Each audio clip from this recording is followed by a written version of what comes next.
여기는 판문점. 이른바 돌아오지 않는 다리를 건너 푸에블로 호승무원 82명이 돌아왔습니다.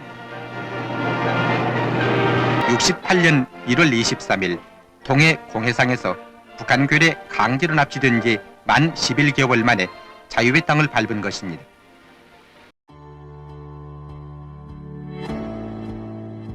The USS Pueblo is once again gaining attention with the upcoming second ever US-North Korea summit just less than 2 weeks away. A retired US Navy captain and former special advisor to Vice President Dick Cheney said recently on Fox News that US President Donald Trump should ask North Korean leader Kim Jong-un to return the Pueblo to the US at the coming summit.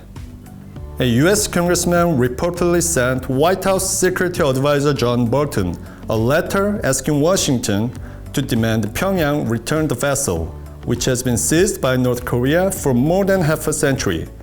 The US Congress also proposed a resolution calling for the ship's return last May, shortly before the first Washington-Pyongyang summit. So what exactly is the USS Pueblo, and why on earth was she captured by North Korea? This week, Korea Now looks into the Pueblo incident and its aftermath. On January 23, 1968, the USS Pueblo, attached to Navy intelligence as a spy ship, was attacked and captured by North Korean forces in the East Sea. This is known today as the Pueblo Incident, or alternatively as the Pueblo Crisis, and regarded as an indelible disgrace in US Navy history. One US sailor died in the attack, and the remaining 82 crew members were detained along with the ship.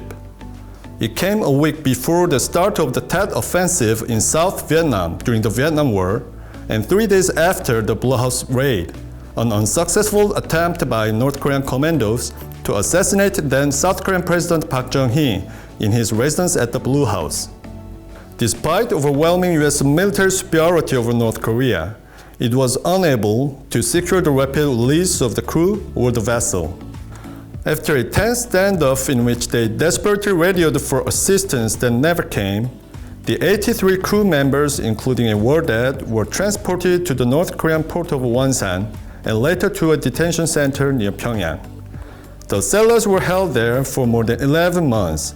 The Pueblo remains in North Korean possession. According to the US Navy, the Pueblo was seized by North Korea while it was in international waters off the coast of the Korean Peninsula. This shows the positions of the Pueblo on that day, reported by the US Navy. However, North Korea argues the vessel was well within its territorial waters, 12 nautical miles or 22 kilometers from the baseline.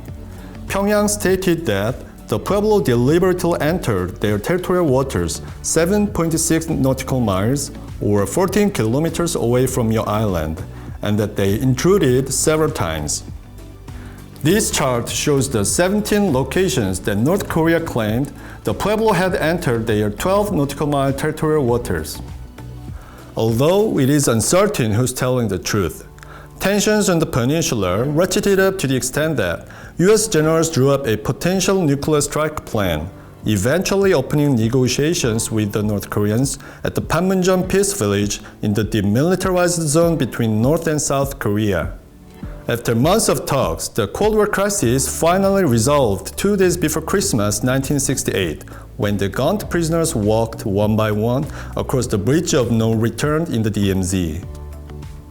The prisoners were released after the US signed an apology of salt, which was quickly rescinded once all the Pueblo's prisoners returned home safely.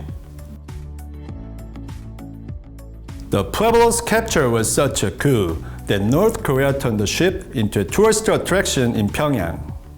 It opened the vessel to the public in 1995, moving it to the Daedong River.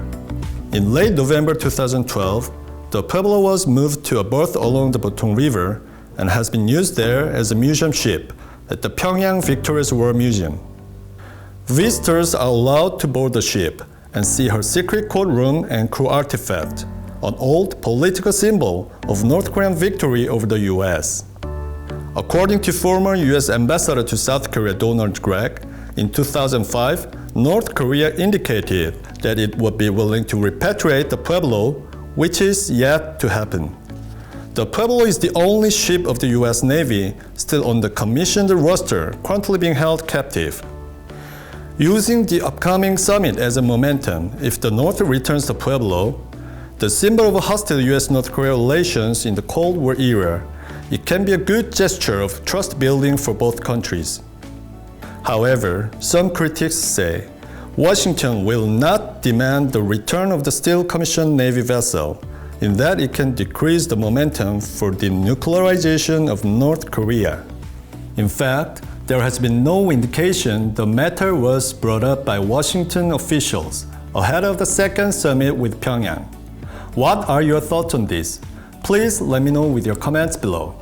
Thank you for watching Korea Now.